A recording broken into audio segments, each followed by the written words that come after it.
जुड़ जाइए जुड़ जाइए जुड़ जाइए जुड़ जाइए। सर हाँ बताइए। सर दोनों लाइट भी कोहेरेंट होगी? हाँ दोनों लाइट कोहेरेंट होगी। कोहेरेंट क्यों होंगी? 90 डिग्री का कांस्टेंट फेज कैसे डिफरेंस सर? बना हुआ है। कांस्टेंट फेज डिफरेंस बना हुआ है। Phase difference is not changing with time, तो कोहेरेंट लाइट्स है। सिंपल है ना? Okay sir. ये दोनों लाइट्स कोहेरेंट होंगी। ठीक है, शुरू किया जाए। हाँ चलिए, बच्चे आ गए हैं। बच्चे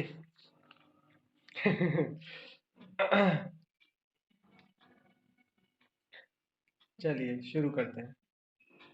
अरे दब रहे, देखिए तो ये चीज समझ में आ गया होगा आपको। कुछ पूछ रहे थे कैसे घूमता है, क्या पूछ रहे थे? क्लियर हो गया है ना सभी को?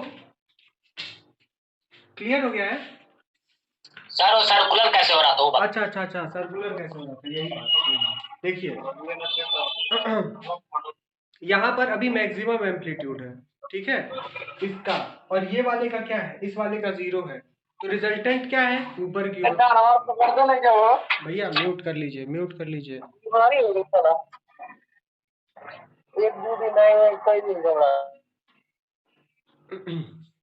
चलिए, अभी इसका मैक्सिमम एम्पलीट्यूड है, इसका एम्पलीट्यूड, इधर वाले का एम्पलीट्यूड 0 है, तो ये ऊपर की ओर है। ठीक, जब इसका एम्पलीट्यूड कुछ हो जाएगा, मान लीजिए इसका एम्पलीट्यूड कम हो गया, ठीक, यहाँ पर इस केस में इसका एम्पलीट्यूड इतना हो गया और इसका एम्पलीट्यूड कुछ इतना हो गया, इस केस में कैसा दिखेगा, एक वेक्टर ऐसा है, इतना बड़ा है, यहाँ इससे ऊपर देखिएगा इतना बड़ा है, एक वेक्टर इतना बड़ा है इधर, तो इन दोनों का रिजल्टेंट किधर होगा, इधर होगा ना, इधर, इसका रिजल्टेंट किधर होगा, इस डायरेक्शन में होगा ना। वेक्टर इधर से घूम के इधर आया कि नहीं आया, और वैसे ही जब इसका एम्पलीट्यूड 0 हो जाएगा, 0, और इसका एम्पलीट्यूड मैक्सिमम हो जाएगा, किस केस में, यहाँ पर, यहाँ पर, तो रिजल्टेंट वेक्टर किधर आ गया, इधर, वेक्टर इधर से ऐसे घूमता घूमता घूमता इधर आ गया, खत्म बात। बात समझ में आ गई? ठीक है, आगे बढ़े। तो ये थी आपकी सर्कुलरली पोलराइज्ड लाइट, और ये था कि सर्कुलरली पोलराइज्ड लाइट को आप कैसे दिखा सकते हैं, दो प्लेन पोलराइज्ड लाइट के कॉम्बिनेशन से। ठीक है, चलिए, इसके बाद एक और लाइट बचती है जिसको बोलते हैं हम एलिप्टिकली पोलराइज्ड लाइट। ठीक, एलिप्टिकली पोलराइज्ड लाइट जो होती है वो सर्कुलरली का दोस्त होता है ना, सर्कुलरली पोलराइज्ड लाइट का फ्रेंड होता है। उसमें क्या होता है, ये जो इलेक्ट्रिक वेक्टर्स थे ना, ये जो इलेक्ट्रिक वेक्टर्स थे, अच्छा शुरू करते हैं ऐसे एलिप्टिकली, ऐसे लिख के,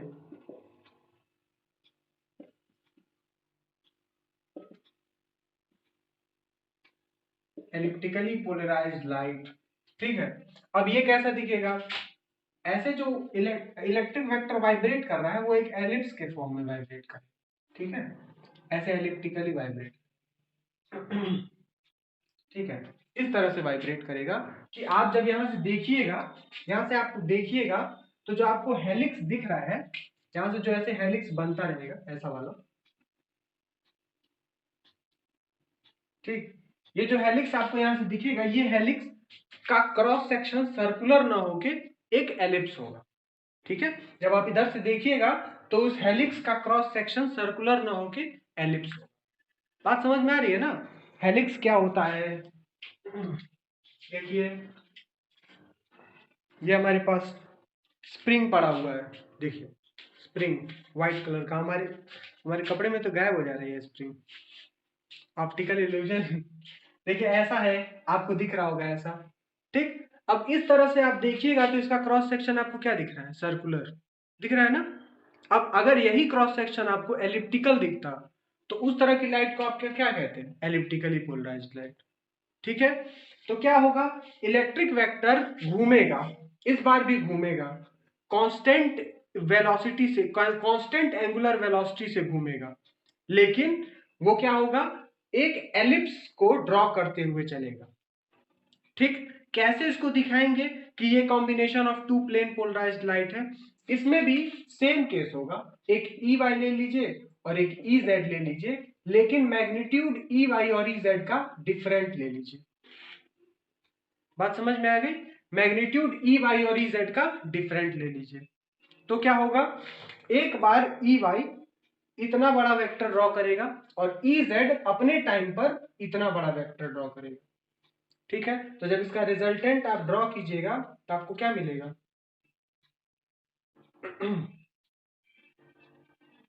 ऐसा मिलेगा।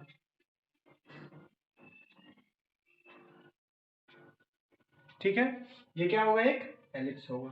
सर इलिप्टिकली वाला फिर से बताइए, मेरा कट गया था।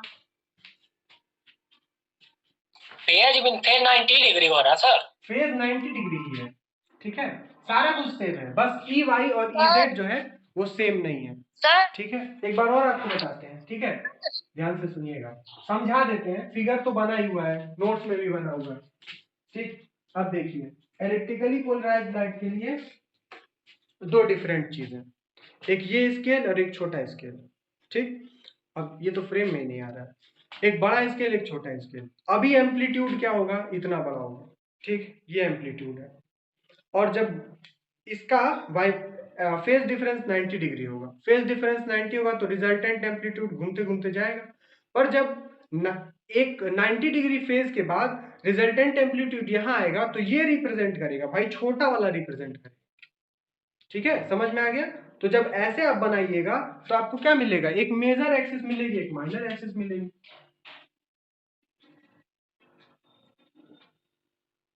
ये माइनर वाला, ये मेजर वाला। ठीक, तो आपको क्या मिलेगा? एलिप्स मिलेगा। बात क्लियर हो गई? क्लियर है? क्लियर है, आगे बढ़े।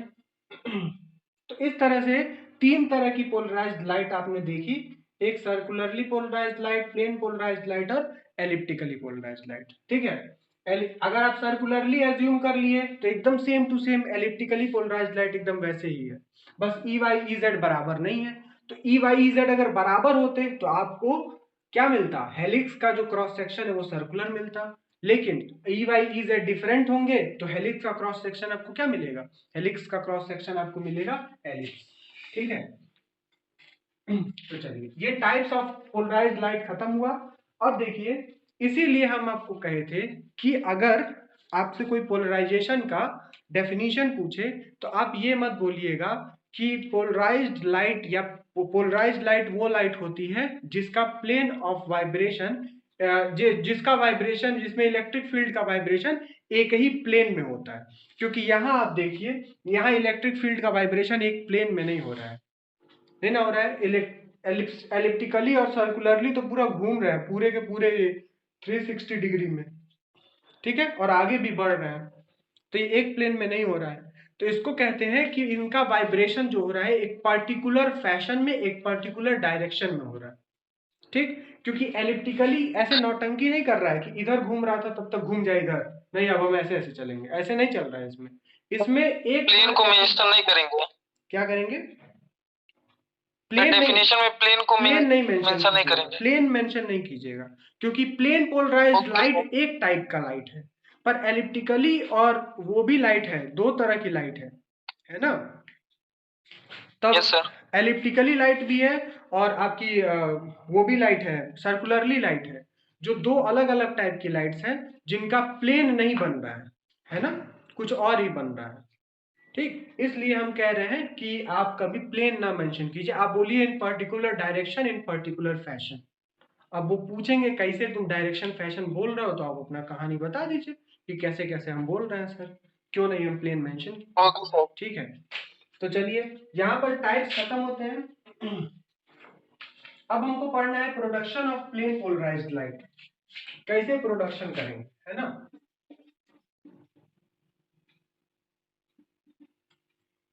ठीक, तो एक प्रोडक्शन का टाइप तो आपने पढ़ रखा है पहले ही, जिसको आप कहते हैं ब्रूस्टर्स लॉ, और ब्रूस्टर्स लॉ आपका प्रैक्टिकल भी है। ठीक है, क्या होता है प्रोडक्शन में? सबसे पहला, कई तरह के होते हैं, हम बता देते हैं, नाम बता देते हैं। प्रोडक्शन होता है using reflection, using refraction, scattering,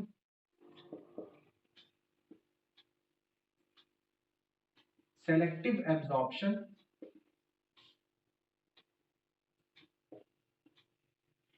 और डबल रिफ्रैक्शन।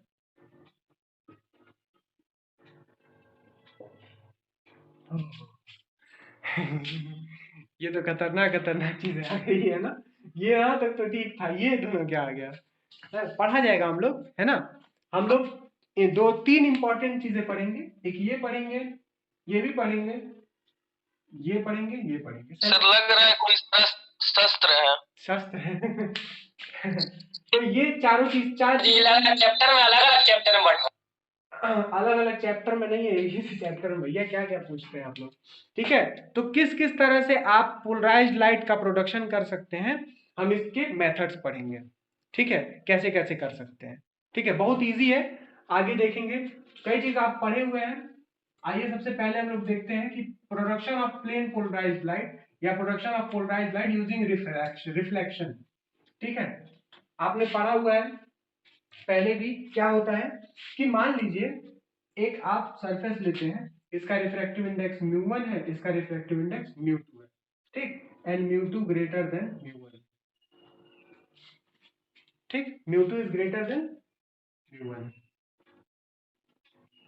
तो क्या होगा, लाइट अगर इंसिडेंट करती है तो most of the light refract कर जाएगी, लेकिन कुछ पोर्शन ऑफ लाइट, आप जानते हैं कि कुछ पोर्शन ऑफ लाइट यहां से रिफ्लेक्ट भी करती है, ठीक है। तो एक इंसिडेंट लाइट है, ये रिफ्लेक्टेड लाइट है, ये रिफ्लेक्टेड लाइट है, ठीक है। ये नॉर्मल है, एन डैश, मान लीजिए ए है, ये बी है, ये सी है, ये डी है। इंसिडेंट लाइट कौन सी है आपकी, अनपोलराइज्ड लाइट है ना, अनपोलराइज्ड लाइट। अनपोलराइज्ड लाइट में कौन कौन से कंपोनेंट होंगे, अगर हम ऐसे बनाए अनपोलराइज्ड लाइट को,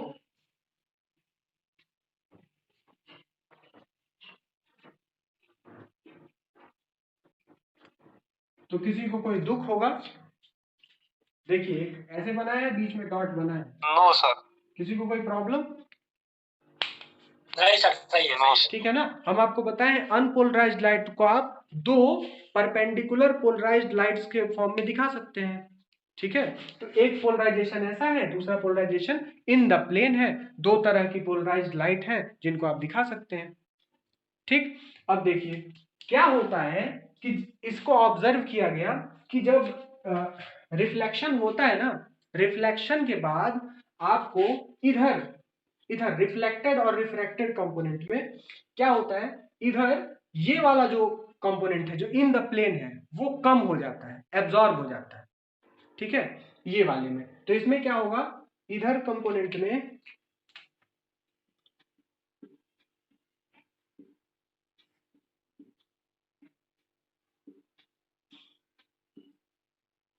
ठीक, इसमें एरो वाला कंपोनेंट 3 ही है, पर डॉट वाला कंपोनेंट चारों के चार है, ठीक है। ऐसे दिखा रहे हैं, बस हम कह रहे हैं कि डॉट वाले कंपोनेंट इसमें ज्यादा मिलेंगे, ठीक है, डॉट वाले, एरो वाले कम मिलेंगे, ठीक। इधर क्या होता है, इधर एरो वाले कंपोनेंट ज्यादा मिलेंगे आपको,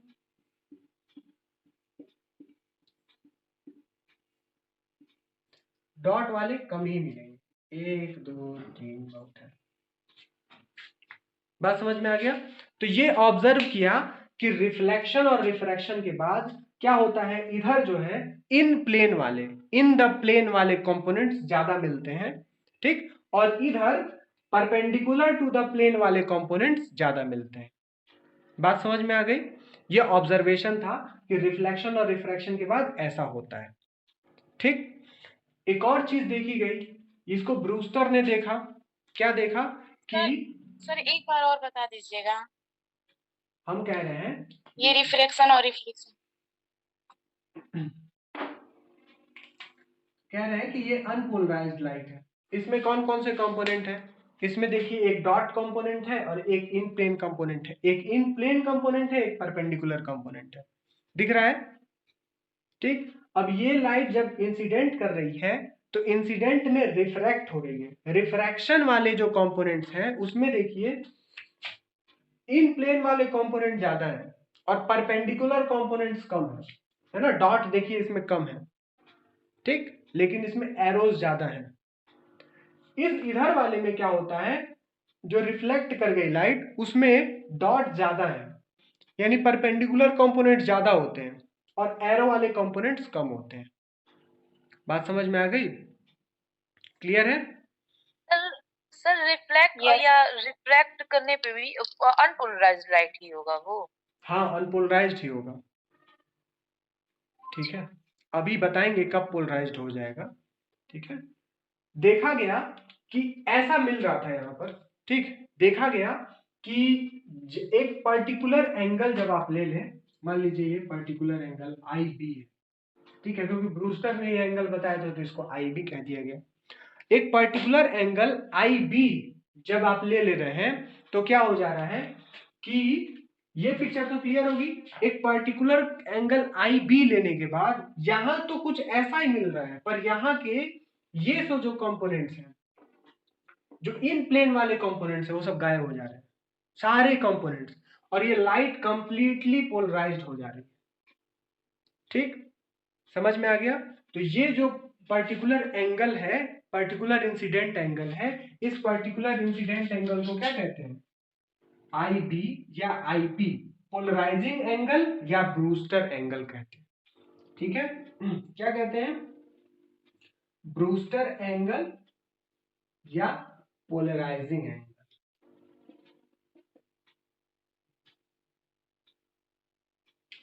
ठीक है, बात समझ में आ गई?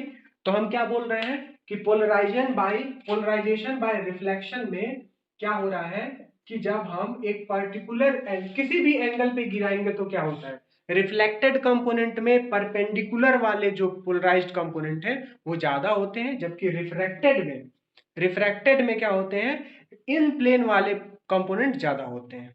लेकिन एक पर्टिकुलर एंगल, ब्रूस्टर एंगल या पोलराइजिंग एंगल पर जब हम लाइट गिराते हैं तो रिफ्लेक्टेड लाइट कंप्लीटली पोलराइज हो जाती है। ठीक है, ये कंप्लीट पोलराइज्ड है, कंप्लीट प्लेन पोलराइज्ड लाइट है, और अभी भी ये पार्शियली है। ठीक है, अभी भी ये क्या है, पार्शियली प्लेन पोलराइज्ड लाइट है, पार्शियली पोलराइज्ड है, प्लेन पोलराइज्ड कहाँ होगा। बात समझ में आ गई? तो ये ऑब्जर्वेशन था, ब्रूस्टर का ये ऑब्जर्वेशन था, और इसी तरह से आप क्या करते हैं, प्रोडक्ट प्रोड्यूस करते हैं प्लेन पोलराइज्ड सर। ठीक है, कैसे? आप रिफ्लेक्शन के थ्रू करते हैं। ठीक है, अब ये देखा जाता है कि क्या आप इसको इंडस्ट्री में यूज कर सकते हैं। क्या हुआ, किसी का कोई सवाल? सर एक बार और इसको ब्रूस्टर वाला। सर हाँ बताइए। सर ऐसा क्या होता है कि वो पोलराइज हो जाता है, मतलब उस ये चीज म्यू वन और म्यू टू में क्या होता है? इस चीज का जवाब हम आपको अभी नहीं दे सकते, इस चीज का जवाब हम आपको नहीं दे सकते हैं। ठीक है, ये कैसे हो जाता है, क्यों हो जाता है, ऑब्जर्वेशन है आपके लिए, ऑब्जर्व किया जाता है। ये क्यों होता है, कैसे होता है, ये चीज का जवाब हम आपको नहीं दे सकते हैं, थोड़ा सा अलग है। ठीक है, उसके लिए चिंतित ना हो। सर ब्रूस्टर एंगल तो वो है जिसपे इंसिडेंट लाइट वो प्लेनर हो जाती है, एक प्लेन में हो जाती है, लेकिन सर ये आईपी क्या है? इसको आईपी पोलराइजिंग या एंगल क्या है? आईपी कहते हैं, या आईपी पोलराइजिंग एंगल भी कह सकते हैं। Okay sir. ठीक है, तो ब्रूस्टर ने इसके लिए एक और चीज निकाली, एक चीज निकाला कि अगर आप देखते हैं, हाँ बताइए बताइए। सर अगर म्यू वन का मान ज्यादा हो जाए म्यू टू से तो म्यू वन का मान अगर ज्यादा हो जाएगा म्यू टू से तो ये लाइट इधर जाएगी, तो ये वाला। ठीक है, आपने एक केस ले लिया mu two greater than mu one greater than mu two के लिए mu one greater than mu two के लिए आपको दिखेगा, उससे पहले कहीं कहीं आपके क्रिटिकल एंगल का केस ना हो जाए, है ना, इसलिए नहीं बताया। मान लीजिए कि इसी मटेरियल के लिए कहीं क्रिटिकल एंगल ना हो जाए, पूरी लाइट वापस चली गई, तब क्या कीजिएगा, तो दिक्कत हो जाएगी ना, इसलिए इसको यूज किया गया। सर ब्रूस्टर वाला फिर से बताइए एक बार ब्रूस्टर वाला बता रहे हैं, सुनते रहिए। Sir Newton greater than Newton का तो रिफ्लेक्शन पे कोई पड़ेगा। सवाल नहीं आपका समझ में आया हमको।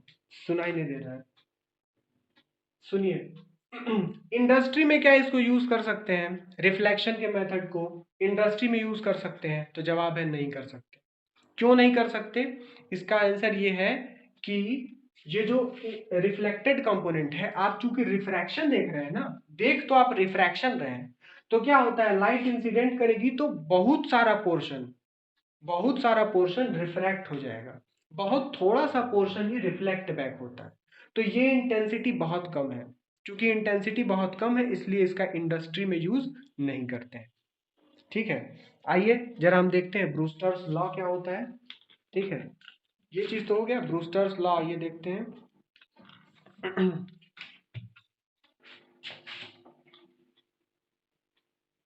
ब्रूस्टर ने ऑब्जर्व किया,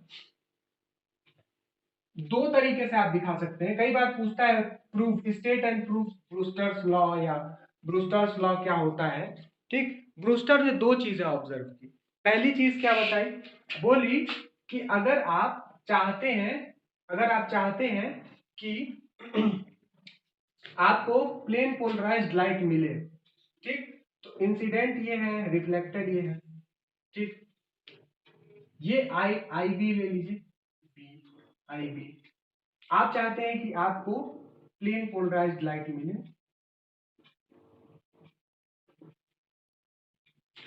यानी कि आपको सिर्फ एक ही टाइप का कंपोनेंट मिले, तो sir refractive incident polarised light को हम चारों तरफ वाला भी बना सकते हैं ना?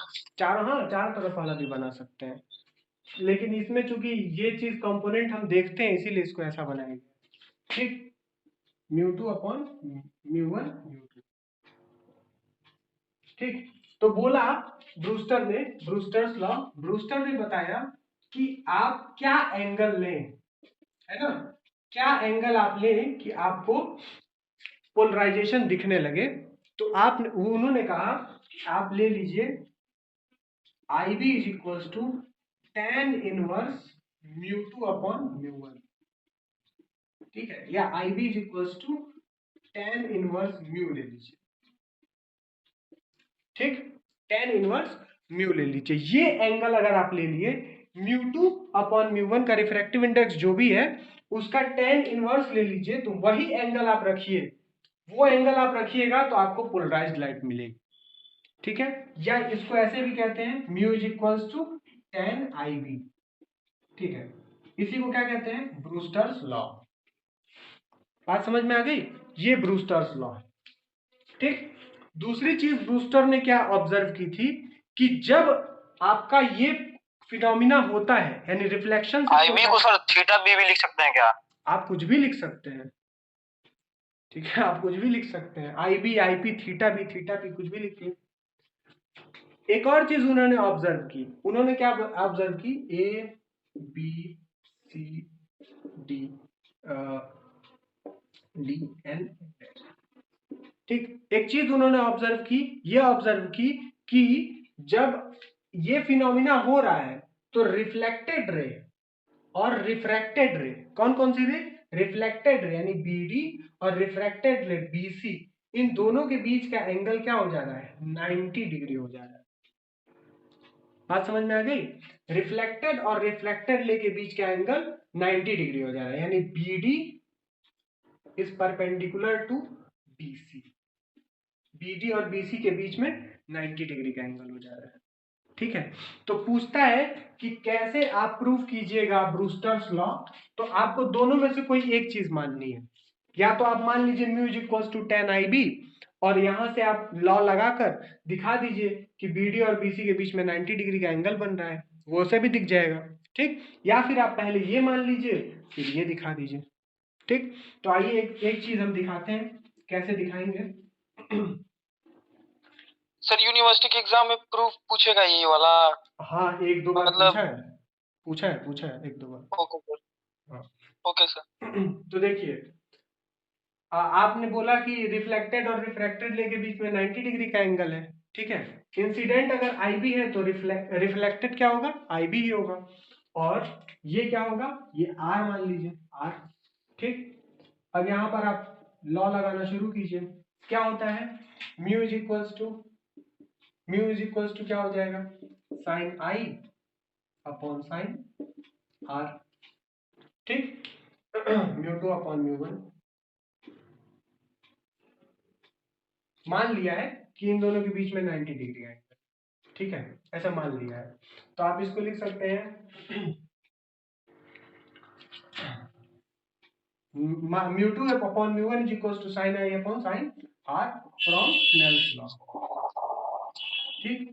ये चीज आप लिख सकते हैं। दूसरा चीज आप देखिए, यहां से ये n डैश एक लाइन है, ये r है, ये IB है और ये है 90 डिग्री।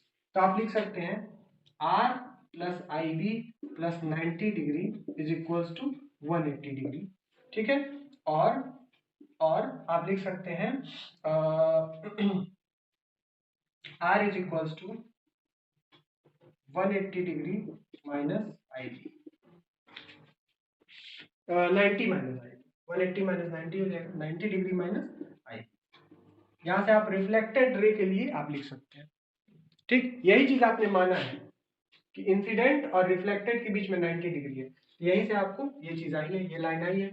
अब इसको देखिए, इसको भी देखिए,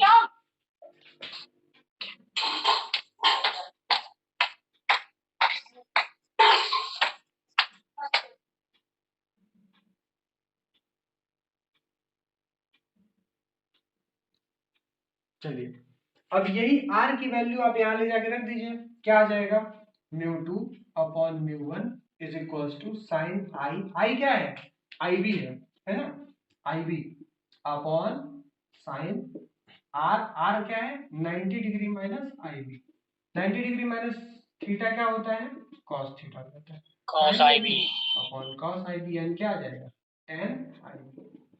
μ2 अपॉन μ1 को आप क्या लिख सकते हैं, mu is equals to tan IB। था ना इजी।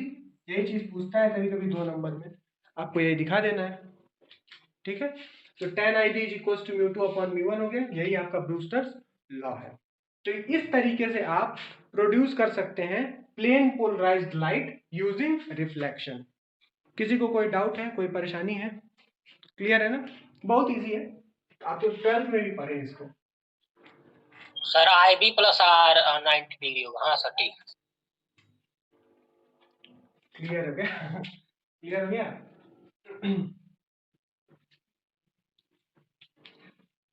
ठीक है, चलिए अब हम लोग अब और सारे मेथड्स पढ़ते हैं, ठीक। इसमें जो 2 इंपॉर्टेंट मेथड है वो एक सेलेक्टिव एब्जॉर्प्शन वाला मेथड है और एक है डबल रिफ्रैक्शन वाला मेथड है। इसके आगे की कहानी उन्हीं दोनों पर बेस्ड है, ठीक। आइए देखिए अब रिफ्रैक्शन से कैसे करते हैं, रिफ्रैक्शन के थ्रू, रिफ्रैक्शन के थ्रू कैसे करते हैं देखिएगा। क्या करते हैं हम लोग ना, जैसे आप देख रहे थे कि लाइट, म्यूट कर लीजिए, लाइट जब इंसिडेंट कर रही थी तो ये लाइट तो अनपोलराइज्ड थी, ठीक। और ये क्या थी, ये पार्शियली पोलराइज्ड थी, यानी इसमें कुछ कंपोनेंट तो गायब हो रहे थे, है ना। एक बार फिर से बना देते हैं, देखिएगा इसमें सारे कंपोनेंट्स रहेंगे, दोनों तरह के कंपोनेंट्स, ये वाले भी और ये वाले, ठीक। लेकिन जो ये लाइट रिफ्रैक्ट कर रही है, रिफ्रैक्टेड लाइट में इन प्लेन वाले कंपोनेंट ज्यादा रहेंगे, ठीक। लेकिन ये जो आउट प्लेन वाले हैं, परपेंडिकुलर टू द प्लेन वाले हैं, वो कम ही रहेंगे, ठीक है। इसीलिए इसको क्या बोला जा रहा है, पार्शियली पोलराइज्ड लाइट, कुछ पोलराइज हो गई है क्योंकि एक तरह के कंपोनेंट ज्यादा है। ये कब हो रहा है, जब आप क्या कर रहे हैं, कुछ थिकनेस का कोई मटेरियल ले ले रहे हैं, है ना। क्या करते हैं कि ऐसे ही थिकनेस के ढेर सारे शीट्स लगा देते हैं, ठीक है। अगर मान लीजिए ये एक शीट से इतना एब्जॉर्ब हो गया, अगर आप एक और शीट लगा दिए होते तो लाइट उसमें से आती ऐसे, तो कुछ और एब्जॉर्ब हो गया होता, है ना। एक शीट और लगा दिए होते तो लाइट थोड़ा और एब्जॉर्ब हो गया होता, ठीक है। तो आपके बार बार एब्जॉर्प्शन से आप और मोटा शीट ले लीजिए, और मोटा शीट ले लीजिए, तो ज्यादा मोटा शीट ले लीजिएगा तो ये जो परपेंडिकुलर वाला कंपोनेंट है, ये कंपोनेंट क्या हो जाता, पूरी तरह से एब्जॉर्ब हो जाता। और पूरी तरह से एब्जॉर्ब होने के बाद क्या मिलता है आपको, कंप्लीटली एक Polarized ऐसी लाइट light. मिलती जिसमें सिर्फ और सिर्फ इन प्लेन वाले कंपोनेंट्स। बात समझ में आ रही है? तो ये इसका बेसिस होता है कि आप कुछ करते नहीं है, आप सेम यही फिनोमिना देखते हैं। आप किसी भी एंगल पे गिरा देते हैं, आप किसी भी एंगल पर गिराइए, बस थिकनेस आपको थोड़ी सी मोटी लेनी पड़ेगी उसकी, किसी प्लेट की, तो आपको यहाँ से कंप्लीटली पोलराइज्ड लाइट मिलेगी। बात समझ में आ गई? क्लियर है? बहुत इजी तरीका है ये निकालने का, पोलराइज्ड लाइट।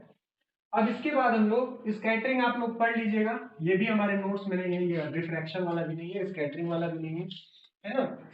इसके बाद हम लोग सेलेक्टिव एब्जॉर्प्शन लेते हैं, सेलेक्टिव एब्जॉर्प्शन। ठीक, सेलेक्टिव एब्जॉर्प्शन हम लोग पढ़ेंगे, है ना। सेलेक्टिव एब्जॉर्प्शन पढ़ेंगे कि कैसे सेलेक्टिव एब्जॉर्प्शन के थ्रू इसी से पोलराइजर और एनालाइजर बनता है, तो इसको हम लोग पढ़ेंगे। फिलहाल क्या है इसमें बेसिस कि आप कोई ऐसा मटेरियल लीजिए, ठीक, कौन सा ले रहे हैं, सेलेक्टिव एब्जॉर्प्शन के थ्रू।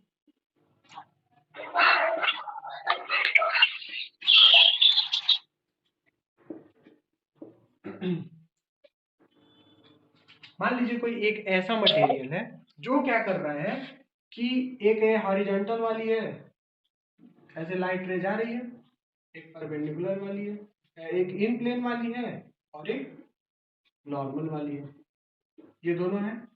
अगर ये मटेरियल क्या करे, एक तरह के किसी कंपोनेंट को एब्जॉर्ब कर ले, ठीक है, और बाकी कंपोनेंट को छोड़ दे, तो बाहर से क्या मिलेगा आपको, बाहर सिर्फ और सिर्फ ऐसी लाइट मिलेगी।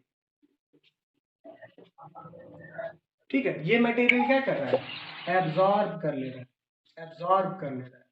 कौन से ये वाला कंपोनेंट एब्जॉर्ब कर ले रहा है। बात समझ में आ गई? तो इस तरह से अगर आप मटेरियल, आप पोलराइज्ड लाइट प्रोवाइड कर रहे हैं या प्रोड्यूस कर रहे हैं, तो इसको क्या बोलेंगे, सेलेक्टिव एब्जॉर्प्शन के थ्रू। कैसे करते हैं इसको हम लोग आगे देखेंगे, ठीक है, इसमें टेंशन लेने की जरूरत नहीं है, ठीक है, चूंकि टॉपिक पढ़ाया जा रहा है इसलिए बता दे रहे हैं। अभी पोलराइजर कैसे बनता है वो जब बताएंगे तो आपको समझ में आ जाएगा कि आखिर ये सेलेक्टिव एब्जॉर्प्शन हो कैसे रहा है। ठीक, सिमिलर एक और मेथड होता है जिसको हम कहते हैं डबल रिफ्रैक्शन।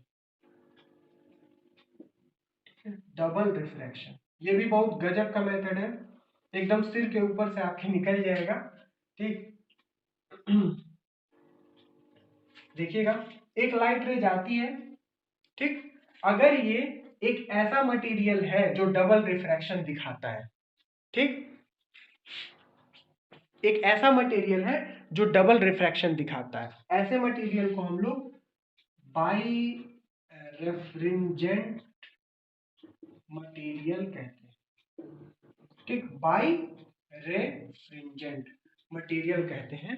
ठीक है, बाई रेफ्रिंजेंट मटेरियल कहते हैं। इस मटेरियल की खास बात यह है कि जब आप उस पर एक ऑर्डिनरी लाइट, नेचुरल लाइट आप डालेंगे, ठीक, यहीं पर आता है ऑर्डिनरी एक्स्ट्राऑर्डिनरी। आपने क्या डाला, अनपोलराइज्ड या नेचुरल लाइट डाला, ठीक, तो क्या होगा कि ये दो लाइट्स में इसको तोड़ देगा। ठीक, एक लाइट इसमें से कहलाती है एक्स्ट्राऑर्डिनरी लाइट, जिसको ई रे कहते हैं या ई लाइट कहते हैं, और दूसरी होती है ऑर्डिनरी रे। ठीक है, खास बात यह है कि दोनों के दोनों रेज जो होती हैं वो खुद ही पोलराइज्ड हो गई होती है। ठीक है, ये दोनों के दोनों प्लेन पोलराइज्ड ही निकलती हैं और इनका प्लेन ऑफ पोलराइजेशन एक दूसरे से परपेंडिकुलर होता है। ठीक, इनका प्लेन ऑफ पोलराइजेशन एक दूसरे से परपेंडिकुलर होता है। तो ये दो फिनोमिना तो हम लोगों को आगे डबल वाला, डबल रिफ्रैक्शन में मान लीजिए आप नेचुरल लाइट में डालते हैं, ठीक है, नेचुरल लाइट में डालते हैं तो क्या होगा, एक स्पेशल टाइप का मटेरियल है, क्रिस्टल, डबल रिफ्रैक्टिव क्रिस्टल है, वो क्या करेगा कि एनआइसोटोपिक क्रिस्टल है, ठीक है, बहुत सारे हैं, जैसे कैल्साइट, क्वार्ट्ज है, एरेगोनाइट, मीका, ये सारे हैं। तो उसको हम लोग को आगे पढ़ना है, टेंशन ना लीजिए उसके, बस अभी समझ लीजिए कि अगर आपका एक अनपोलराइज्ड नेचुरल लाइट जा रहा है तो वो क्या करेगा, इसको दो रेज में तोड़ देगा। पहली रे के पास एक तरह के पोलराइजेशन होगा, दूसरी रे के पास दूसरे तरह का पोलराइजेशन होगा। ठीक है, इस रे को एक्स्ट्राऑर्डिनरी रे कहते हैं, इसको ऑर्डिनरी रे कहते हैं। क्योंकि यहाँ पे ऑर्डिनरी शब्द आ रहा है, ओ ऑर्डिनरी के लिए दिखाया जा रहा है, ऑर्डिनरी शब्द आ रहा है, इसीलिए यहाँ पर ऑर्डिनरी कहने से हम बच रहे थे, बार बार गलती से निकल जा रहा है ना, यूज नहीं करना चाहिए। बात समझ में आ गई?